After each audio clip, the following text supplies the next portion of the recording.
దేవుని పరిశుద్ధ నామమునకు ఘనత మహిమ ప్రభావములు కలుగునుగాక. హల్లెలూయా.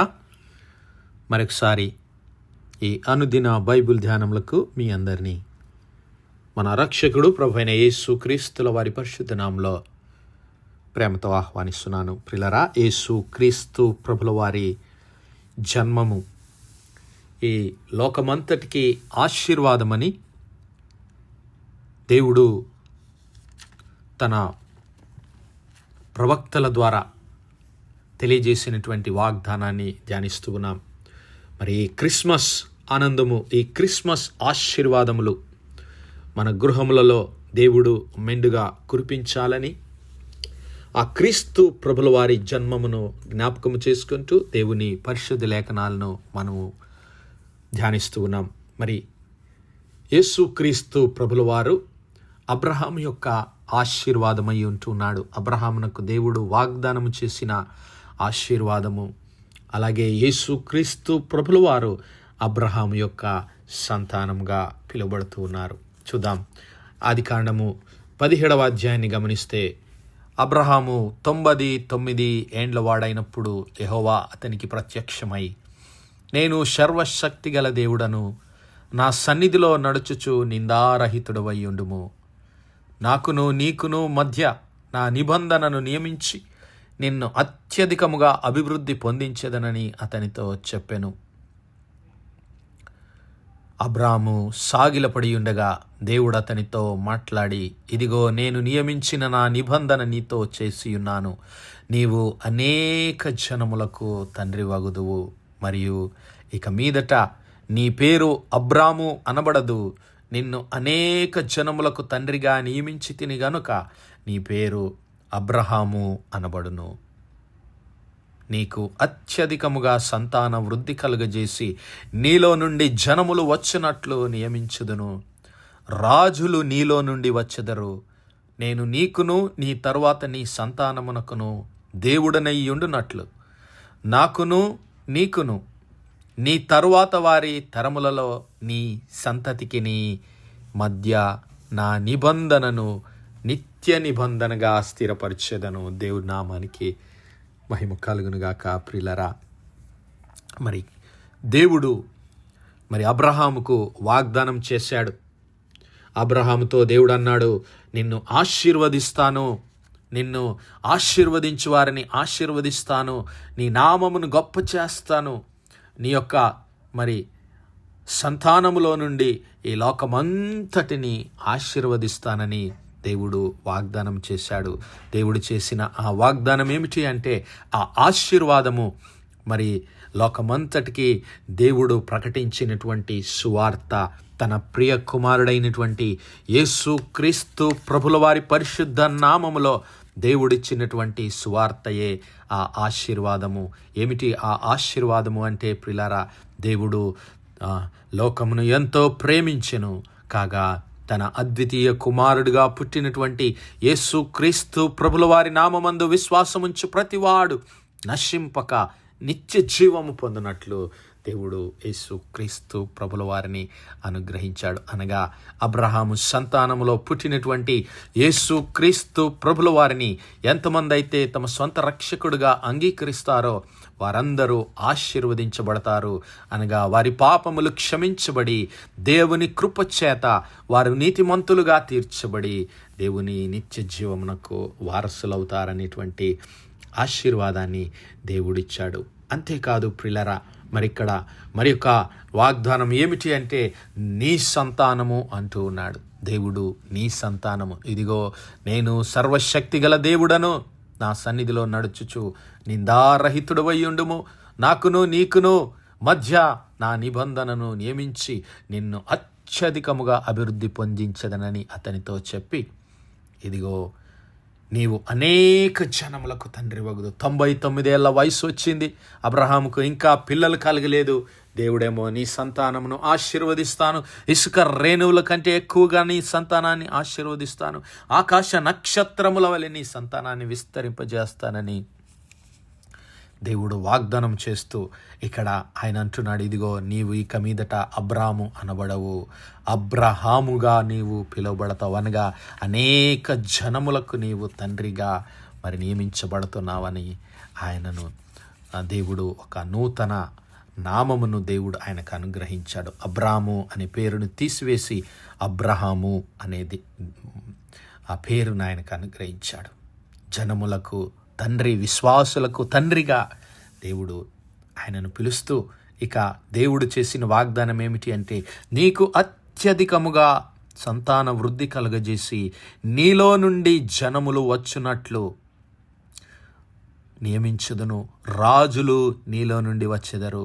ఇక 7వ వచనంలో ఆయన అంటున్నాడు, నేను నీకును నీ తరువాత నీ సంతానమునకు, హల్లెలూయా, నీకును నీ తరువాత నీ సంతానమునకు అంటున్నాడు. నీ సంతానములన్నిటికీ ఆయన అనడం లేదు, కానీ నీ సంతానమునకు అని ఒకే ఒక సంతానమును గురించి ఆయన మాట్లాడుతూ ఉన్నాడు. ప్రియులారా, ఆ సంతానము ఎవరు అంటే ఆ సంతానమే క్రీస్తు ప్రభుల వారు. ఇదిగో నీకు అత్యధికముగా సంతాన వృద్ధి కలుగజేసి నీలో నుండి జనములు వచ్చునట్లు నియమించుదును, రాజులు నీలో నుండి వచ్చెదరు, నేను నీకును నీ తర్వాత నీ సంతానమునకును దేవుడై ఉండునట్లు, నాకును నీకును నీ తరువాత వారి తరములలో నీ సంతతికి నీ మధ్య నా నిబంధనను నిత్య నిబంధనగా స్థిరపరిచెదను. ఇదిగో తర్వాత రాబోతున్నటువంటి ఒక సంతానమును గురించి ఆయన మాట్లాడుతున్నాడు. ఆ సంతానమే మరి గలతీ పత్రిక 4వ అధ్యాయము 18వ వచనంలో, ఆ 16, 17 వచనాల్లో పౌలు గారు ఆ మాటలను మరి మనకు తేట తెల్లగా వివరిస్తూ ఇలాగంటున్నాడు, ఆ అబ్రహామునకును అతని సంతానమునకును ఆ వాగ్దానములు చేయబడెను, అనేకులను గూర్చి అన్నట్టు సంతానములకు అని చెప్పక ఒకరిని గూర్చి అన్నట్టే నీ సంతానమునకు అన్నాడు దేవుడు. ఆ సంతానమే క్రీస్తు. హల్లెలూయా. ఆ సంతానం ఎవరు అంటే క్రీస్తు ప్రభుల వారు. మరి ఆ సంతానము ఎవరు అంటే ప్రియులారా, ఇదిగో అబ్రహాము దేవుని నమ్మెను, అది ఆయనకు నీతిగా ఎంచబడింది. కాబట్టి విశ్వాస సంబంధులే అబ్రహాము సంతానము. విశ్వాస మూలముగా దేవుడు అన్యజనులను నీతిమంతులుగా తీర్చునని లేఖనము ముందుగా చూచి, ఇదిగో నీ యందు అన్యజనులందరూ ఆశీర్వదించబడుదురని అబ్రహాముకు దేవుడు సువార్తను ముందుగా ప్రకటించాను. కాబట్టి విశ్వాస సంబంధులే అబ్రహాముతో కూడా ఆశీర్వదించబడతారు. క్రీస్తు సంబంధులే అబ్రహాము సంతానము. క్రీస్తు ప్రభుల వారి సంతానమును గురించి ఆయన మాట్లాడుతున్నాడు. కాబట్టి ఇదిగో మరి ఆ వాగ్దానము క్రీస్తు ప్రభుల వారి ద్వారా దేవుడు మనకు అనుగ్రహించాడు. ప్రియులారా, మరి ఎవరికి ఆ వాగ్దానము చేయబడినో ఆ సంతానము వచ్చు వరకు అది అతిక్రమములను బట్టి దానికి తర్వాత ఇయ్యబడెను. అది మధ్యవర్తి చేత, దేవదూతల చేత నియమించబడెను. మధ్యవర్తి ఒకనికి మధ్యవర్తి కాడు గాని దేవుడొక్కడే. ధర్మశాస్త్రము దేవుని వాగ్దానములకు విరోధమైనదా? అట్లనరాదు. మరి క్రీస్తు ప్రభుల వారు రాకమునుపు దేవుడు ధర్మశాస్త్రాన్ని అనుగ్రహించాడు. మరి క్రీస్తు ప్రభుల వారు దేవుడు వాగ్దానం చేసినటువంటి ఆ అబ్రహాం యొక్క సంతానము ప్రత్యక్షపరచబడినటువంటి తర్వాత ఆ ధర్మశాస్త్రము క్రీస్తు ప్రభుల వారి యందు నెరవేర్చబడి, మరి ఎంతమంది అయితే క్రీస్తు ప్రభుల వారిని మరి అంగీకరిస్తారో, ఎంతమంది క్రీస్తు ప్రభుల వారిని మరి తమ రక్షకుడుగా ప్రభువుగా అంగీకరిస్తారో, ఆయన నామమందు విశ్వాసం ఉంచుతారో, ఇదిగో వారందరూ నీతిమంతులుగా చేయబడ్డారు. హల్లెలూయా. మరి యేసు క్రీస్తు ధర్మశాస్త్రము దేవుని వాగ్దానములకు విరోధమైనది కాదు. ఎందుకంటే మరి యేసు క్రీస్తు నందలి విశ్వాస మూలముగా కలిగిన వాగ్దానము విశ్వసించు వారికి అనుగ్రహించబడినట్లు లేఖనము అనగా ధర్మశాస్త్రము అందరినీ పాపములో బంధించెను. అనగా ధర్మశాస్త్రమును ఏ ఒక్క వ్యక్తి కూడా నెరవేర్చలేకపోయాడు.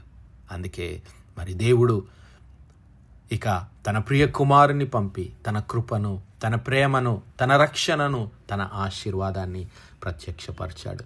కాబట్టి ప్రియులారా, మనము విశ్వాస మూలమున నీతిమంతులమని తీర్చబడినట్లు క్రీస్తునొద్దకు మనల్ని నడిపించటానికి ధర్మశాస్త్రము మనకు బాలశిక్షకుడు ఆయను. హల్లెలూయా. దేవుని ముఖ్య ఉద్దేశం ఏమిటి?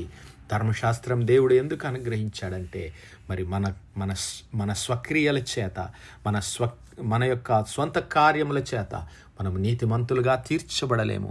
దేవుని కృప చేతనే, దేవుని నామమందు విశ్వాసం ఉంచడం చేతనే మనము నీతిమంతులుగా చేర్చబడతామని క్రీస్తు యొద్దకు, దేవుని సన్నిధికి మనల్ని నడిపించడానికే యేసుక్రీస్తు ప్రభుల వారు 2000 సంవత్సరాలకు పూర్వం ఈ లోకంలో జన్మించి మరి ఆయన దేవుని ప్రేమను, దేవుని కృపను మనందరికీ ప్రత్యక్షపరిచాడు. ఇదిగో యేసుక్రీస్తునందు మీరందరూ విశ్వాసం వలన దేవుని కుమారులు కుమార్తెలయ్యున్నారు. ఇదిగో ఇందులో గ్రీసు దేశస్థుడని మరి దాసుడని స్వతంత్రుడని లేదు. క్రీస్తులోనికి బాప్తిస్మము పొందిన మీరందరూ, అనగా క్రీస్తు ప్రభుల వారి నామమందు విశ్వాసం ఉంచిన మనమందరము క్రీస్తును ధరించుకున్నటువంటి వారము. మీరు క్రీస్తు సంబంధులైతే ఆ పక్షమందు అబ్రహాము యొక్క సంతానమయ్యుండి వాగ్దాన ప్రకారము వారసులమై ఉన్నారు. హల్లెలూయా. మీరు క్రీస్తు సంబంధులైతే అనగా క్రీస్తు ప్రభుల వారి మాటలు మీలో నిలిచి ఉన్నాడలా, ఎవని మాటలు ఎవడు నా యందు నిలిచియుండునో, ఎవని యందు నా మాటలు నిలిచియుండునో వాడు బహుగా ఫలించునన్నాడు యేసయ్య. మరి ఎవరైతే క్రీస్తు ప్రభుల వారిని తమ సొంత రక్షకుడిగా అంగీకరిస్తారో వారే అబ్రహాము యొక్క సంతానమయ్యుండి ఆ దేవుని వాగ్దానములకు వారసులమై ఉంటున్నాము. హల్లెలూయా. మరి నేను ఆ క్రిస్మస్ ఆనందాన్ని పొందుకోవాలి అంటే అబ్రహాము సంతానముగా నేను జీవించాలి అంటే క్రీస్తు ప్రభుల వారి నామమందు విశ్వాసం ఉంచి వారంగా ఉండాలి. చూడండి పిల్లరా, అపోస్తలుల కార్యములు 3వ అధ్యాయము 25-26 వచనాలు ఒకసారి చూద్దాం.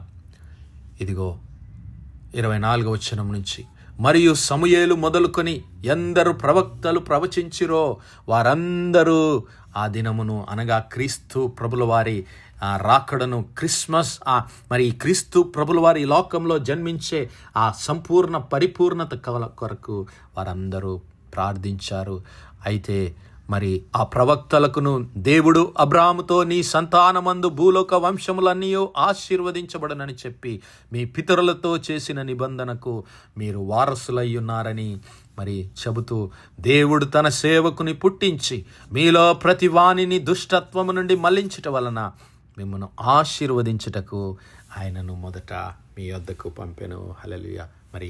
మరి ఆ యొక్క పెంతెకోస్తు పండుగ దినాన మరి పేతురు ఈ విషయాలు వారందరికీ తెలియజేస్తున్నాడు. పెంతెకోస్తు పండుగ తర్వాత మరి ఆ యెరూషలేము మందిరం యొక్క దేవాలయము, ఆ యొక్క శృంగారం అనేటువంటి దేవాలయ ద్వారం యొద్ద మరి పేతురు, యోహానులు ఈ మాటలు వారికి తెలియజేస్తున్నారు. మరి నా సహోదరుడా, నా సహోదరి, అబ్రహాము ద్వారా దేవుడు తన ప్రియ కుమారుడైన యేసుక్రీస్తు ప్రభుల వారిని ఈ లోక రక్షకుడిగా, మన జీవితాలకు ఆశీర్వాదకరంగా, అలాగే మన రక్షకుడుగా మన కొరకు ఈ లోకంలోనికి పంపించాడు. క్రీస్తు ప్రభుల వారి నామమందు విశ్వాసం ఉంచి ఆయన మాటలను గైకొని ఆ క్రిస్మస్ ఆనందము, సంతోషం, వెలుగు, ఆశీర్వాదము, రక్షణ అందరం పొందుకుందాం.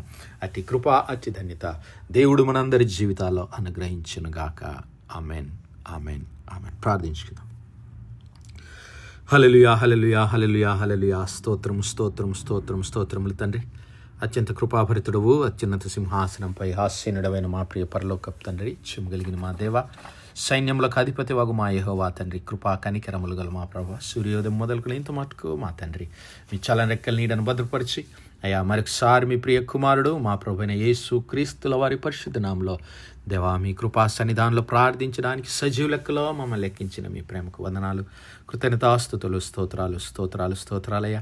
దినమెల్లా మీ యొక్క పరిశుద్ధాత్మ సహాయము, ఆదరణ, సహవాసం మాకు అనుగ్రహించి కృపగలిగిన మా ప్రభువా, మీ ప్రియ కుమారుడైన యేసు క్రీస్తు ప్రభుల వారిని మా స్వంత రక్షకుడిగా అంగీకరించి అబ్రహాము సంతానముగా, అబ్రహాము యొక్క వారసులంగా మీ వాగ్దానంలో పాలిభాగస్లమై కృప మాలో ప్రతి ఒక్కరికి దయచేయమని మహిమ, ఘనత, ప్రభావాలు మీకే చెల్లిస్తూ మా ప్రభువును మీ ప్రియ కుమారుడు మా రక్షకుడైన యేసు క్రీస్తుల వారి పరిశుద్ధ నామమున ప్రార్థించి వేడుకుంటున్నాం మా పరమ తండ్రి. ఆమేన్, ఆమేన్, ఆమేన్.